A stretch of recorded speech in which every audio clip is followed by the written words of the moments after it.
Ace is the place with the helpful hardware, folks. Ace is the only national retailer that carries Benjamin Moore paint, which means the paint you trust and a huge selection of colors are right in your neighborhood. And this Saturday only, you can pick up a free sample of Benjamin Moore at your local Ace.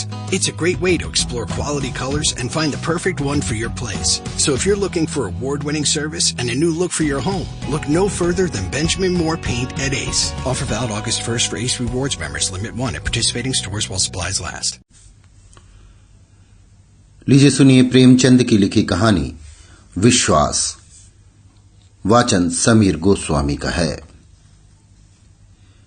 उन दिनों miss Joshi Bombay सभ्य समाजिका की राधिका थी तो वो एक छोटी सी कन्या पाठशाला की अध्यापिका, पर उसका ठाट बाट मान सम्मान बड़ी बड़ी धनरानियों को भी लज्जित करता था।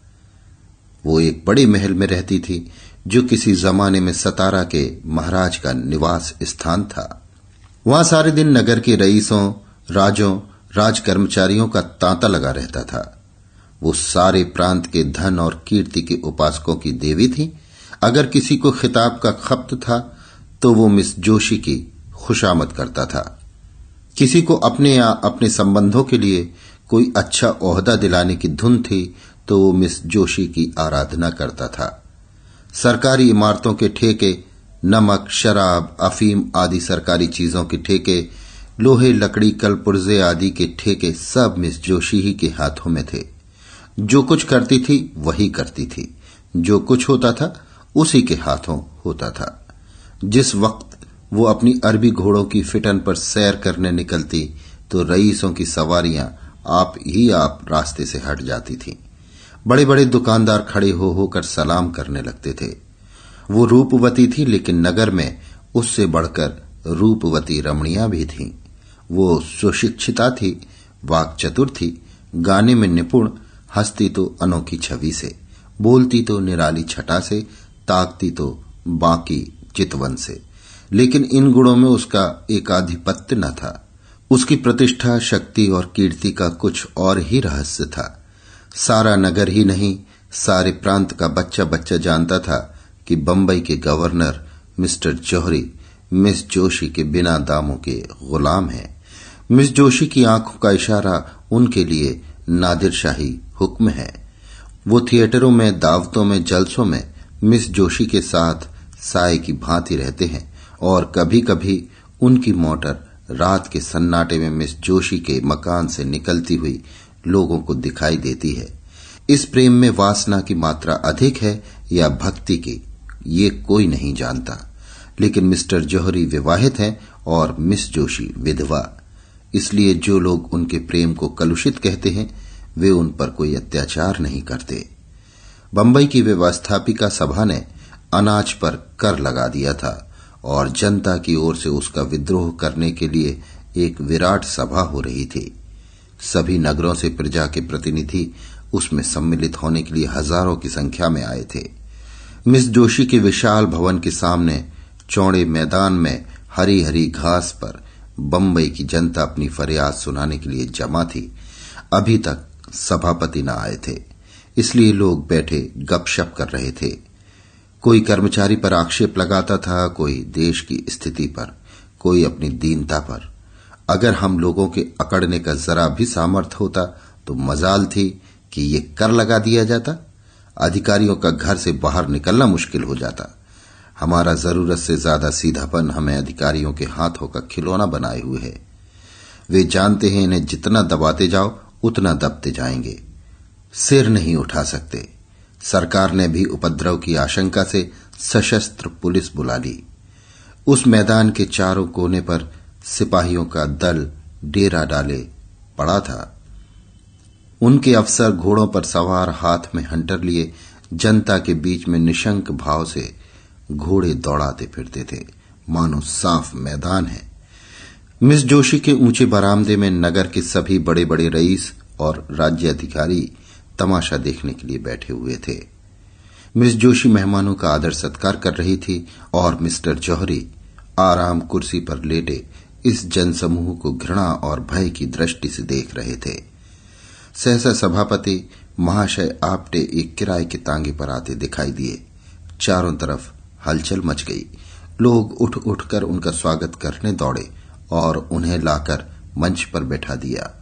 आपटे की अवस्था 30-35 वर्ष से अधिक न थी। दुबले पतले आदमी थे। मुख पर चिंता का गाढ़ा रंग चढ़ा हुआ, बाल भी पक चले थे। मुख पर सरल हास्य की रेखा झलक रही थी। वो एक सफेद मोटा कुर्ता पहने थे। न पांव में जूते थे, न सिर पर टोपी। इस अर्धनग्न दुर्बल निस्तेज प्राणी में न जाने कौन सा जादू था कि समस्त जनता उसकी पूजा करती थी, उसके पैरों पर सिर रगड़ती थी।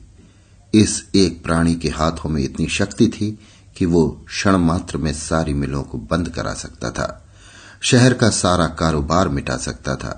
अधिकारियों को उसके भय से नींद न आती थी। रात को सोते सोते चौंक पड़ते थे। उससे ज्यादा भयंकर जंतु अधिकारियों की दृष्टि में दूसरा न था। ये प्रचंड शासन शक्ति उस एक हड्डी के आदमी से थर थर कांपती थी, क्योंकि उस हड्डी में एक पवित्र, निष्कलंक, बलवान और दिव्य आत्मा का निवास था। आपटे ने मंच पर खड़े होकर पहले जनता को शांत चित्त रहने और अहिंसा व्रत पालन करने का आदेश दिया। फिर देश की राजनीतिक स्थिति का वर्णन करने लगे। सहसा उनकी दृष्टि सामने मिस जोशी के बरामदे की ओर गई तो उनका प्रजा दुख पीड़ित हृदय तिलमिला उठा। यहां अगणित प्राणी अपनी विपत्ति की फरियाद सुनने के लिए जमा थे और वहां मेजों पर चाय और बिस्कुट, मेवे और फल, बर्फ और शराब की रेल पेल थी। वे लोग इन अभागों को देख देख हंसते और तालियां बजाते थे। जीवन में पहली बार आपटे की जबान काबू से बाहर हो गई।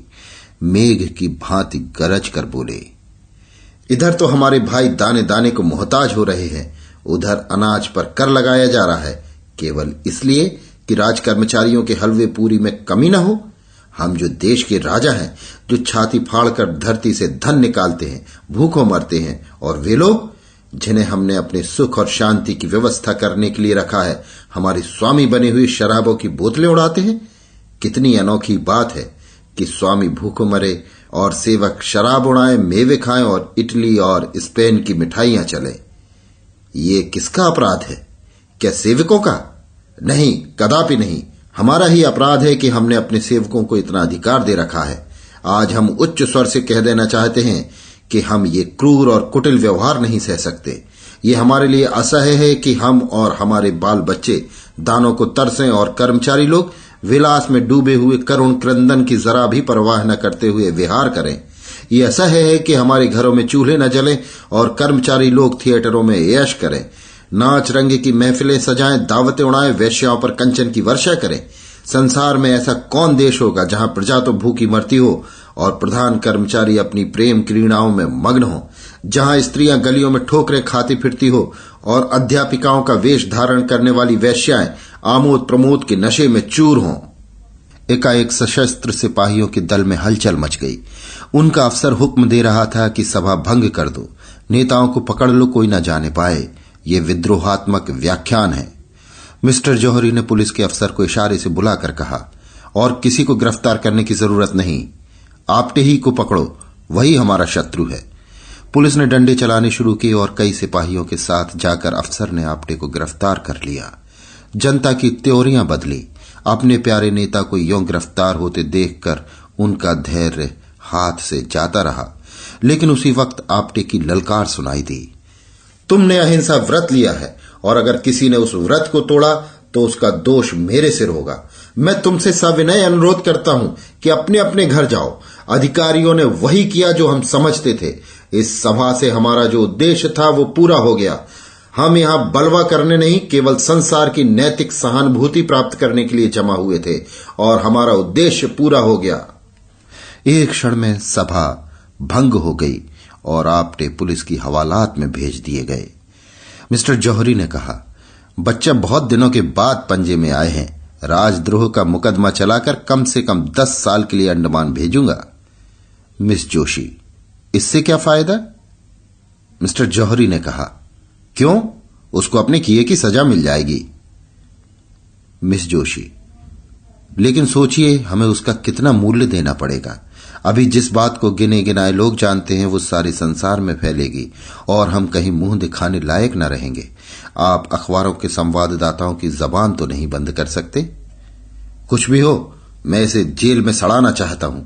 कुछ दिनों के लिए तो चैन की नींद नसीब होगी। बदनामी से तो डरना ही व्यर्थ है। हम प्रांत के सारे समाचार पत्रों को अपने सदाचार का राग अलापने के लिए मोल ले सकते हैं। हम प्रत्येक लांछन को झूठ साबित कर सकते हैं। आपटे पर मिथ्या दोषारोपण का अपराध लगा सकते हैं। मैं इससे सहज उपाय बतला सकती हूं। आप आपटे को मेरे हाथ में छोड़ दीजिए। मैं उससे मिलूंगी और उन यंत्रों से जिनका प्रयोग करने में हमारी जाति सिद्धहस्त है, उसके आंतरिक भावों और विचारों की थाह लेकर आपके सामने रख दूंगी। मैं ऐसे प्रमाण खोज निकालना चाहती हूं जिनके उत्तर में उसे मुंह खोलने का साहस न हो और संसार की सहानुभूति उसके बदले हमारे हाथ हो। चारों ओर से यही आवाज आए कि ये कपटी और धूर्त था और सरकार ने उसके साथ वही व्यवहार किया जो होना चाहिए। मुझे विश्वास है कि वो षड्यंत्रकारियों का मुखिया है और मैं इसे सिद्ध कर देना चाहती हूं। मैं उसे जनता की दृष्टि में देवता नहीं बनाना चाहती, उसको राक्षस के रूप में दिखाना चाहती हूं। ये काम इतना आसान नहीं जितना तुमने समझ रखा है। आपटे राजनीति में बड़ा चतुर है। ऐसा कोई पुरुष नहीं जिस पर युवती अपनी मोहनी न डाल सके। अगर तुम्हें विश्वास है कि तुम ये काम पूरा कर दिखाओगी तो मुझे कोई आपत्ति नहीं है। मैं तो केवल उसे दंड देना चाहता हूं। तो हुक्म दे दीजिए कि वो इसी वक्त छोड़ दिया जाए। जनता कहीं ये तो न समझेगी कि सरकार डर गई। नहीं, मेरे ख्याल से तो जनता पर इस व्यवहार का बहुत अच्छा असर पड़ेगा। लोग समझेंगे कि सरकार ने जनमत का सम्मान किया है। लेकिन तुम्हें उसके घर जाते लोग देखेंगे तो मन में क्या कहेंगे? नकाब डालकर जाऊंगी, किसी को कानो कान खबर न होगी। मुझे तो अब भी भय है कि वो तुम्हें संदेह की दृष्टि से देखेगा और तुम्हारे पंजे में न आएगा। लेकिन तुम्हारी इच्छा है तो आजमा कर देखो। ये कहकर मिस्टर जौहरी ने मिस जोशी को प्रेममय नेत्रों से देखा, हाथ मिलाया और चले गए। आकाश पर तारे निकले हुए थे। चैत की शीतल सुखद वायु चल रही थी। सामने के चौड़े मैदान में सन्नाटा छाया हुआ था, लेकिन मिस जोशी को ऐसा मालूम हुआ मानो आपटे मंच पर खड़ा बोल रहा है। उसका शांत सौम्य विषादमय स्वरूप उसकी आंखों में समाया हुआ था। प्रातःकाल मिस जोशी अपने भवन से निकली, लेकिन उसके वस्त्र बहुत साधारण थे और आभूषण के नाम शरीर पर एक धागा भी न था। अलंकार विहीन होकर उसकी छवि स्वच्छ निर्मल जल की भांति और भी निखर गई थी। उसने सड़क पर आकर एक तांगा लिया और चली। आपटे का मकान गरीबों के एक दूर के मोहल्ले में था। तांगे वाला मकान का पता जानता था। कोई दिक्कत न हुई। मिस जोशी जब मकान के द्वार पर पहुंची तो न जाने क्यों उसका दिल धड़क रहा था। उसने कांपते हुए हाथों से कुंडी खटखटाई। एक अधेड़ औरत ने निकलकर द्वार खोल दिया। मिस जोशी उस घर की सादगी देखकर दंग रह गई। एक किनारे चारपाई पड़ी हुई थी, एक टूटी अलमारी में कुछ किताबें चुनी हुई थी। फर्श पर लिखने का डेस्क था और एक रस्सी की अलगनी पर कपड़े लटक रहे थे। कमरे के दूसरे हिस्से में एक लोहे का चूल्हा था और खाने के बर्तन पड़े हुए थे। एक लंबा तगड़ा आदमी जो उसी अधेड़ औरत का पति था, बैठा एक टूटे हुए ताले की मरम्मत कर रहा था और एक 5-6 वर्ष का तेजस्वी बालक आपटे की पीठ पर चढ़ने के लिए उसके गले में हाथ डाल रहा था। आपटे इसी लोहार के साथ उसी के घर में रहते थे। समाचार पत्रों में लेख लिखकर जो कुछ मिलता उसे दे देते और इस भांति गृह प्रबंध की चिंताओं से छुट्टी पाकर जीवन व्यतीत करते थे। मिस जोशी को देखकर आपटे जरा चौंके, फिर खड़े होकर उसका स्वागत किया और सोचने लगे कि कहां बैठाऊं। अपनी दरिद्रता पर आज उन्हें जितनी लाज आई उतनी और कभी न आई थी। मिस जोशी उनका असमंजस देखकर चारपाई पर बैठ गई और जरा रुखाई से बोली, मैं बिना बुलाए आपके यहां आने के लिए क्षमा मांगती हूं, किंतु काम ऐसा जरूरी था कि मेरे आए बिना पूरा ना हो सकता था। क्या मैं 1 मिनट के लिए आपसे एकांत में मिल सकती हूं? आपटे ने जगन्नाथ की ओर देखकर कमरे से बाहर चले जाने का इशारा किया। उसकी स्त्री भी बाहर चली गई, केवल बालक रह गया। वो मिस जोशी की ओर बार बार उत्सुक आंखों से देखता था, मानो पूछ रहा हो कि तुम आपटे दादा की कौन हो। मिस जोशी ने चारपाई से उतरकर जमीन पर बैठते हुए कहा, आप कुछ अनुमान कर सकते हैं कि मैं इस वक्त क्यों आई हूं? आप्टे ने झेंपते हुए कहा, आपकी कृपा के सिवा और क्या कारण हो सकता है? मिस जोशी, नहीं, संसार इतना उदार नहीं हुआ कि आप जिसे गालियां दे वो आपको धन्यवाद दे। आपको याद है कि कल आपने अपने व्याख्यान में मुझ पर क्या क्या आक्षेप किए थे? मैं आपसे जोर देकर कहती हूं कि वे आक्षेप करके आपने मुझ पर घोर अत्याचार किया है। आप जैसे सहृदय शीलवान विद्वान आदमी से मुझे ऐसी आशा न थी। मैं अबला हूं, मेरी रक्षा करने वाला कोई नहीं है। क्या आपको उचित था कि एक अबला पर मिथ्यारोपण करे? अगर मैं पुरुष होती तो आपसे ड्यूल खेलने का आग्रह करती। अबला हूं, इसलिए आपकी सज्जनता को स्पर्श करना ही मेरे हाथ में है। आपने मुझ पर जो लांछन लगाए हैं वे सर्वथा निर्मूल हैं। आप्टे ने दृढ़ता से कहा, अनुमान तो बाहरी प्रमाणों से ही किया जाता है। मिस जोशी, बाहरी प्रमाणों से आप किसी के अंतःस्थल की बात नहीं जान सकते। आप्टे, जिसका भीतर बाहर एक न हो उसे देखकर भ्रम में पड़ जाना स्वाभाविक है।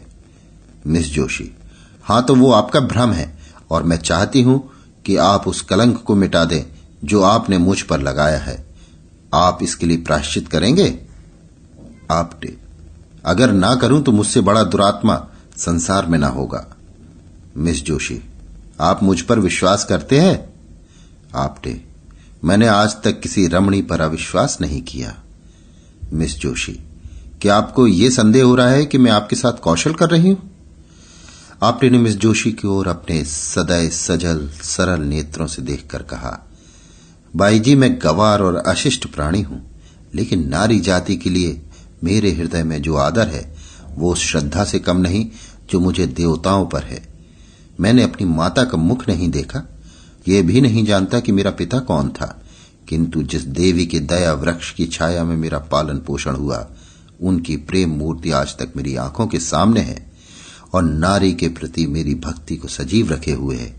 मैं उन शब्दों को मुंह से निकालने के लिए अत्यंत दुखी और लज्जित हूं जो आवेश में निकल गए, और मैं आज ही समाचार पत्रों में खेद प्रकट करके आपसे क्षमा की प्रार्थना करूंगा।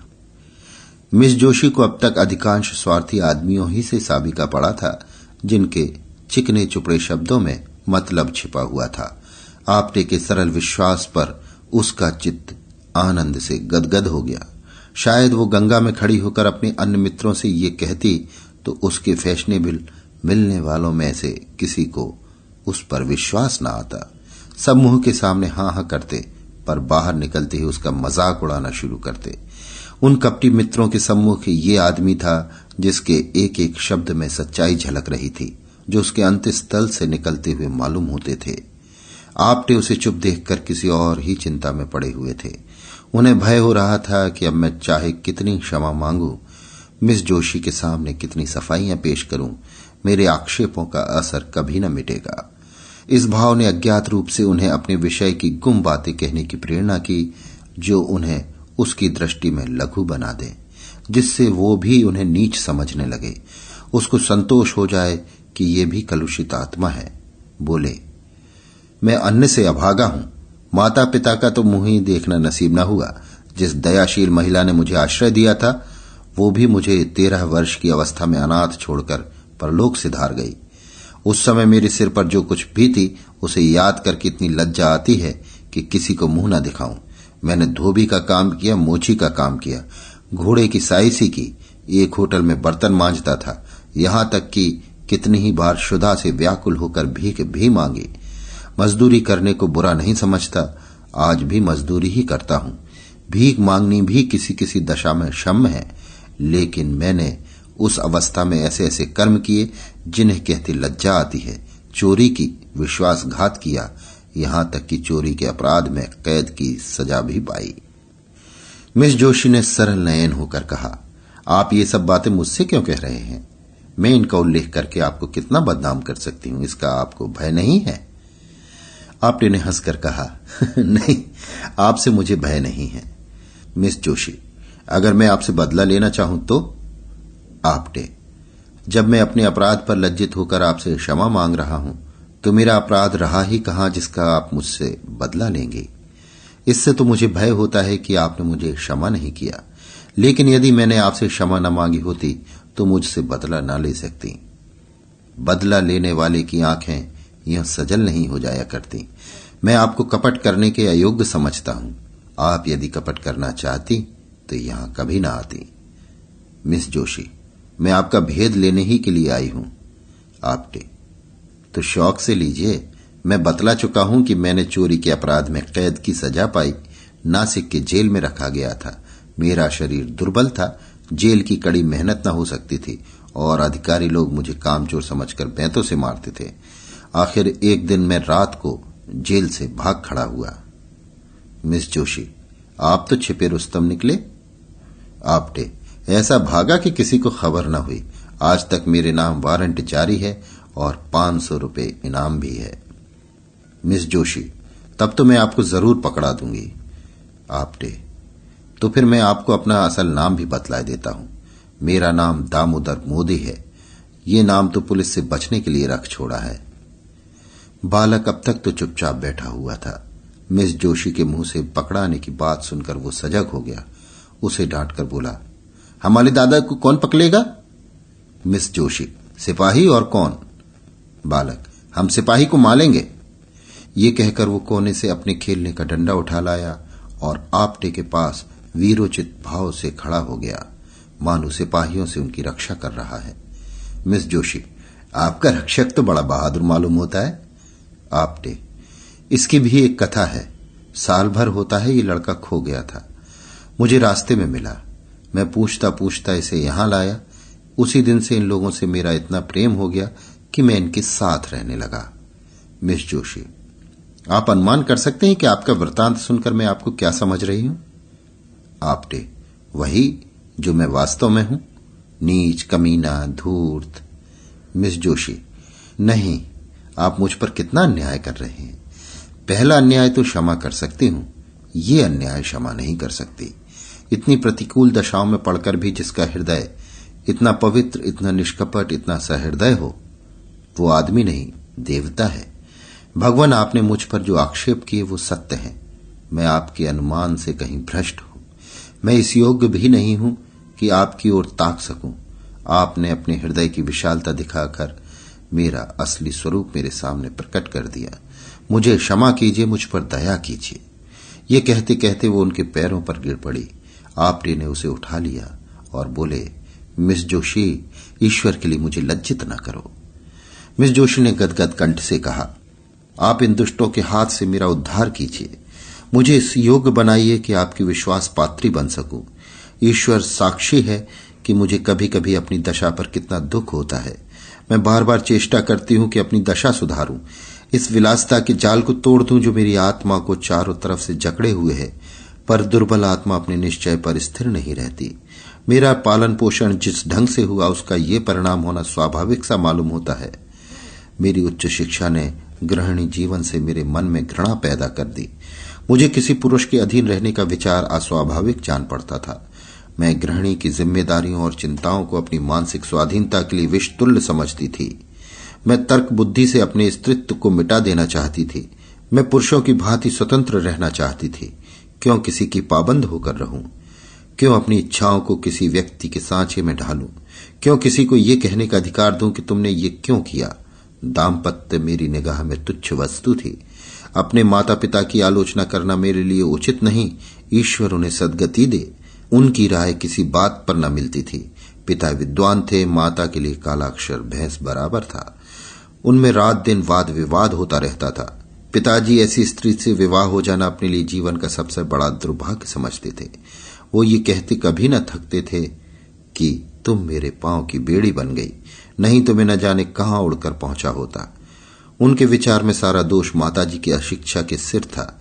वो अपनी एकमात्र पुत्री को मूर्ख माता के संसर्ग से दूर रखना चाहते थे। माता कभी मुझसे कुछ कहती थीं तो पिताजी उन पर टूट पड़ते। तुमसे कितनी बार कह चुका हूं कि लड़की को डांटो मत, वो स्वयं अपना भला बुरा सोच सकती है। तुम्हारे डांटने से उसके आत्मसम्मान को कितना धक्का लगेगा ये तुम नहीं जान सकती। आखिर माताजी ने निराश होकर मुझे मेरे हाल पर छोड़ दिया और कदाचित इसी शोक में चल बसी। अपने घर की अशांति देखकर मुझे विवाह से और भी घृणा हो गई। सबसे बड़ा असर मुझ पर मेरे कॉलेज की लेडी प्रिंसिपल का हुआ, जो स्वयं अविवाहिता थी। मेरा तो अब ये विचार है कि युवकों की शिक्षा का भार केवल आदर्श चरित्रों पर रखना चाहिए। विलास में रत कॉलेजों के शौकीन प्रोफेसर विद्यार्थियों पर कोई अच्छा असर नहीं डाल सकते। मैं इस वक्त ऐसी बात आपसे कह रही हूं, पर अभी घर जाकर सब भूल जाऊंगी। मैं जिस संसार में हूं उसकी जलवायु ही दूषित है। वहां सभी मुझे कीचड़ में लथपथ देखना चाहते हैं। मेरे विलासक्त रहने में ही उनका स्वार्थ है। आप वो पहले आदमी हैं जिसने मुझ पर विश्वास किया है, जिसने मुझसे निष्कपट व्यवहार किया है। ईश्वर के लिए अब मुझे भूलना चाहिएगा। आप्टे ने मिस जोशी की ओर वेदनापूर्ण दृष्टि से देखकर कहा, अगर मैं आपकी कुछ सेवा करूं तो ये मेरे लिए सौभाग्य की बात होगी। मिस जोशी, हम सब मिट्टी के पुतले हैं, कोई निर्दोष नहीं। मनुष्य बिगड़ता है तो परिस्थितियों से या पूर्व संस्कारों से। परिस्थितियों का त्याग करने से ही बच सकता है। संस्कारों से गिरने वाले मनुष्य का मार्ग इससे कहीं कठिन है। आपकी आत्मा सुंदर और पवित्र है, केवल परिस्थितियों ने उसे कोहरे की भांति ढक लिया है। अब विवेक का सूर्य उदय हो गया है। ईश्वर ने चाहा तो कोहरा भी फट जाएगा, लेकिन सबसे पहले उन परिस्थितियों का त्याग करने को तैयार हो जाइए।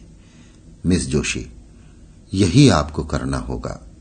आप्टे ने चुभती हुई निगाहों से देखकर कहा, वैद्य रोगी को जबरदस्ती दवा पिलाता है। मिस जोशी, मैं सब कुछ करूंगी। मैं कड़वी से कड़वी दवा पीऊंगी यदि आप पिलाएंगे। कल आप मेरे घर आने की कृपा करेंगे शाम को? आप्टे, अवश्य आऊंगा। मिस जोशी ने विदा लेते हुए कहा, भूलिएगा नहीं, मैं आपकी राह देखती रहूंगी। अपने रक्षक को भी लाइएगा। ये कहकर उसने बालक को गोद में उठाया और उसे गले से लगाकर बाहर निकल आई। गर्व के मारे उसके पांव जमीन पर न पड़ते थे। मालूम होता था हवा में उड़ी जा रही है। प्यास से तड़पते हुए मनुष्य को नदी का तट नजर आने लगा था। दूसरे दिन प्रातःकाल मिस जोशी ने मेहमानों के नाम दावती कार्ड भेजे और उत्सव मनाने की तैयारियां करने लगी। मिस्टर आप्टे के सम्मान में पार्टी दी जा रही थी। मिस्टर जौहरी ने कार्ड देखा तो मुस्कुराए। अब महाशय इस जाल से बचकर कहां जाएंगे? मिस जोशी ने उन्हें फंसाने की अच्छी तरकीब निकाली। इस काम में निपुण मालूम होती है।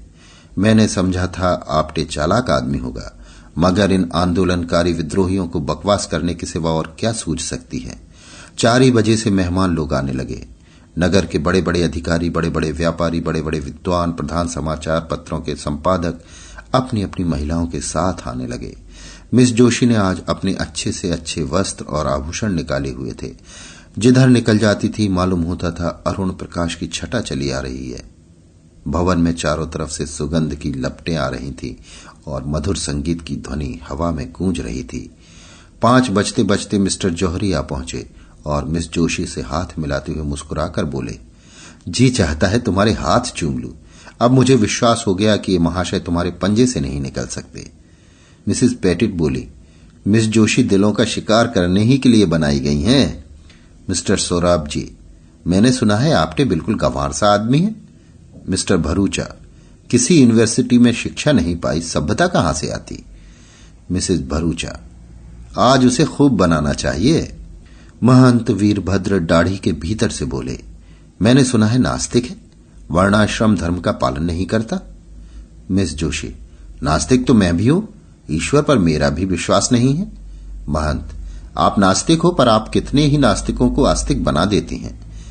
मिस्टर जौहरी, आपने लाख की बात कही महंत जी। मिसेस भरूचा, क्यों महंत जी, आपको मिस जोशी ही ने आस्तिक बनाया है क्या? सहसा आपटे लोहार के बालक की उंगली पकड़े हुए भवन में दाखिल हुए। वो पूरे फैशनेबल रईस बने हुए थे। बालक भी किसी रईस का लड़का मालूम होता था। आज आपटे को देखकर लोगों को विदित हुआ कि वो कितना सुंदर सचीला आदमी है। मुख से शौर्य टपक रहा था, पोर पोर से शिष्टता झलकती थी। मालूम होता था वो इसी समाज में पला है। लोग देख रहे थे कि वो कहीं चूके और तालियां बजाएं, कहीं फिसले और कहकहे लगाएं, पर आपटे मजे हुए खिलाड़ी की भांति जो कदम उठाता था वो सधा हुआ, जो हाथ दिखलाता था वो जमा हुआ। लोग उसे पहले तुच्छ समझते थे, अब उससे ईर्ष्या करने लगे, उस पर फब्तियां उड़ानी शुरू की। लेकिन आपटे इस कला में भी एक ही निकला। बात मुंह से निकली और उसने जवाब दिया, पर उसके जवाब में मालिन्य या कटुता का लेश भी न होता था। उसका एक एक शब्द सरल स्वच्छ चित्त को प्रसन्न करने वाले भावों में डूबा होता था। मिस जोशी उसकी वाक चातुरी पर फूल उठती थी। सोराब जी, आपने किस यूनिवर्सिटी से शिक्षा पाई थी? आपने यूनिवर्सिटी में शिक्षा पाई होती तो आज मैं भी शिक्षा विभाग का अध्यक्ष न होता। मिसेस भरूचा, मैं तो आपको भयंकर जंतु समझती थी। आपटे ने मुस्कुराकर कहा, आपने मुझे महिलाओं के सामने न देखा होगा।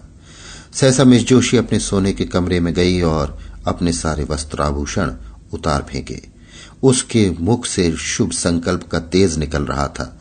नेत्रों से दबी ज्योति प्रस्फुटित हो रही थी, मानो किसी देवता ने उसे वरदान दिया हो। उसने सजे हुए कमरे को घृणा के नेत्रों से देखा, अपने आभूषणों को पैरों से ठुकरा दिया और एक मोटी साफ साड़ी पहनकर बाहर निकली। आज प्रातःकाल ही उसने ये साड़ी मंगा ली थी। उसे इस नए वेश में देखकर लोग चकित हो गए। काया पलट कैसी! सहसा किसी की आंखों को विश्वास न आया, किंतु मिस्टर जौहरी बगले बजाने लगे। मिस जोशी ने इसे फंसाने के लिए कोई नया स्वांग रचा है। मित्रों, आपको याद है परसों महाशय आपटे ने मुझे कितनी गालियां दी थी? ये महाशय खड़े हैं। आज मैं इन्हें उस दुर्व्यवहार का दंड देना चाहती हूं। मैं कल इनके मकान पर जाकर इनके जीवन के सारे गुप्त रहस्यों को जान आई। ये जो जनता की भीड़ में गरजते फिरते हैं, मेरे एक ही निशाने में गिर पड़े। मैं उन रहस्यों को खोलने में अब विलंब न करूंगी। आप लोग अधीर हो रहे होंगे। मैंने जो कुछ देखा वो इतना भयंकर है कि उसका वृतांत सुनकर शायद आप लोगों को मूर्छा आ जाएगी। अब मुझे लेश मात्र भी संदेह नहीं है कि ये महाशय पक्के विद्रोही हैं। मिस्टर जौहरी ने ताली बजाई और तालियों से हॉल गूंज उठा। मिस जोशी, लेकिन राज के द्रोही नहीं, अन्याय के द्रोही, दमन के द्रोही, अभिमान के द्रोही। चारों ओर सन्नाटा छा गया। लोग विस्मित होकर एक दूसरे की ओर ताकने लगे। मिस जोशी, महाशय आपटे ने गुप्त रूप से शस्त्र जमा किए हैं और गुप्त रूप से हत्याएं की हैं। मिस्टर जौहरी ने तालियां बजाई और तालियों का दौगड़ा फिर बरस गया। मिस जोशी, लेकिन किसकी हत्या? दुख की, दरिद्रता की, प्रजा के कष्टों की, हठधर्मी की और अपने स्वार्थ की। चारों ओर फिर सन्नाटा छा गया और लोग चकित हो होकर एक दूसरे की ओर ताकने लगे, मानो उन्हें अपने कानों पर विश्वास नहीं है। मिस जोशी, महाराज आपटे ने गुप्त रूप से डकैतियां की हैं और कर रहे हैं। अब की किसी ने ताली न बजाई। लोग सुनना चाहते थे कि देखें आगे क्या कहती हैं। उन्होंने मुझ पर भी हाथ साफ किया है, मेरा सब कुछ अपहरण कर लिया है, यहां तक कि अब मैं निराधार हूं और उनके चरणों के सिवा मेरे लिए कोई आश्रय नहीं है। प्राणधार इस अबला को अपने चरणों में स्थान दो, उसे डूबने से बचाओ। मैं जानती हूं तुम मुझे निराश न करोगे। ये कहते कहते वो जाकर आपटे के चरणों पर गिर पड़ी। सारी मंडली स्तंभित रह गई। एक सप्ताह गुजर चुका था। आपटे पुलिस की हिरासत में थे। उन पर अभियोग चलाने की तैयारियां हो रही थी। सारे प्रांत में हलचल मची हुई थी। नगर में रोज सभाएं होती थी। पुलिस रोज 10-5 आदमियों को पकड़ती थी। समाचार पत्रों में जोरों के साथ वाद विवाद हो रहा था। रात के 9 बज गए थे। मिस्टर जौहरी राजभवन में मेज पर बैठे हुए सोच रहे थे कि मिस जोशी को क्यों कर वापस लाएं। उसी दिन से उनकी छाती पर सांप लौट रहा था। उसकी सूरत एक क्षण के लिए आंखों से न उतरती थी। वो सोच रहे थे, इसने मेरे साथ ऐसी दगा की, मैंने इसके लिए क्या कुछ न किया। इसकी कौन सी इच्छा थी जो मैंने पूरी नहीं की और इसी ने मुझसे बेवफाई की? नहीं, कभी नहीं। मैं इसके बगैर जिंदा नहीं रह सकता।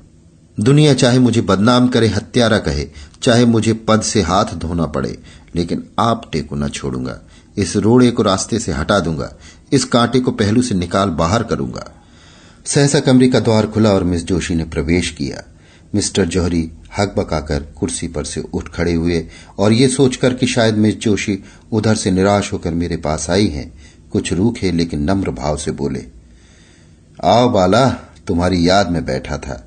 तुम कितनी ही बेवफाई करो, पर तुम्हारी याद मेरे दिल से नहीं निकल सकती। मिस जोशी, आप केवल जबान से कहते हैं। मिस्टर जौहरी, क्या दिल चीर कर दिखा दूं? मिस जोशी, प्रेम प्रतिकार नहीं करता, प्रेम से दुराग्रह नहीं होता। आप मेरे खून के प्यासे हो रहे हैं, उस पर भी आप कहते हैं मैं तुम्हारी याद करता हूं। आपने मेरे स्वामी को हिरासत में डाल रखा है, ये प्रेम है? आखिर आप मुझसे क्या चाहते हैं? अगर आप समझ रहे हो कि इन सख्तियों से डर कर मैं आपके शरण आ जाऊंगी तो आपका भ्रम है। आपको अख्तियार है कि आप टे को काले पानी भेज दें, फांसी पर चढ़ा दें, लेकिन इसका मुझ पर कोई असर न होगा। वो मेरे स्वामी हैं, मैं उनको अपना स्वामी समझती हूं। उन्होंने अपनी विशाल उदारता से मेरा उद्धार किया। आप मुझे विषय के फंदों में फंसाते थे, मेरी आत्मा को कलुषित करते थे। कभी आपको ये ख्याल आया कि इसकी आत्मा पर क्या बीत रही होगी? आप मुझे आत्मशून्य समझते थे। इस देव पुरुष ने अपनी निर्मल स्वच्छ आत्मा के आकर्षण से मुझे पहली ही मुलाकात में खींच लिया। मैं उसकी हो गई और मरते दम तक उसी की रहूंगी। उस मार्ग से अब आप मुझे नहीं हटा सकते। मुझे एक सच्ची आस्था की जरूरत थी, वो मुझे मिल गई। उसे पाकर अब तीनों लोक की संपदा मेरी आंखों में तुच्छ है। मैं उनके वियोग में चाहे प्राण दे दूं, पर आपके काम नहीं आ सकती। मिस्टर जौहरी, मिस जोशी, प्रेम उदार नहीं होता, क्षमाशील नहीं होता। मेरे लिए तुम सर्वस्व हो जब तक मैं समझता हूं कि तुम मेरी हो। अगर तुम मेरी नहीं हो सकती तो मुझे इसकी क्या चिंता हो सकती है कि तुम किस दशा में हो। मिस जोशी, ये आपका अंतिम निश्चय है? मिस्टर जौहरी, अगर मैं कह दूं कि हां तो? मिस जोशी ने सीने से पिस्तौल निकालकर कहा, तो पहले आपकी लाश जमीन पर फड़कती होगी और आपके बाद मेरी। बोलिए, ये आपका अंतिम निश्चय है? ये कहकर मिस जोशी ने जौहरी की तरफ पिस्तौल सीधा किया। जौहरी कुर्सी से उठ खड़े हुए और मुस्कुराकर बोले, क्या तुम मेरे लिए कभी इतना साहस कर सकती थी? कदापि नहीं। अब मुझे विश्वास हो गया है कि मैं तुम्हें नहीं पा सकता। जाओ, तुम्हारा आपटे तुम्हें मुबारक हो। उस पर से अभियोग उठा लिया जाएगा। पवित्र प्रेम में ये साहस है। अब मुझे विश्वास हो गया है कि तुम्हारा प्रेम पवित्र है। अगर कोई पुराना पापी भविष्यवाणी कर सकता है तो मैं कहता हूं वो दिन दूर नहीं जब तुम इस भवन की स्वामिनी होगी। आपने ने मुझे प्रेम क्षेत्र में नहीं, राजनीति के क्षेत्र में भी परास्त कर दिया। सच्चा आदमी एक मुलाकात में ही जीवन को बदल सकता है, आत्मा को जगा सकता है और अज्ञान को मिटाकर प्रकाश की ज्योति फैला सकता है। ये आज सिद्ध हो गया। अभी आप सुन रहे थे प्रेमचंद की लिखी कहानी विश्वास। वाचन समीर गोस्वामी का था। Ace is the place with the helpful hardware, folks. The buckets you buy at Ace hold paint, dirt, and debris. But our Children's Miracle Network buckets hold so much more, like dreams, hope, and care for children. Because over the last 29 years, with your help, Ace has raised over $125 million for local CMN hospitals. So stop by your local Ace this weekend to make a $5 donation and get a 5-gallon bucket plus 20% off almost anything that fits inside it. Offer valid on regular price merchandise. Additional exclusions apply. See store for details.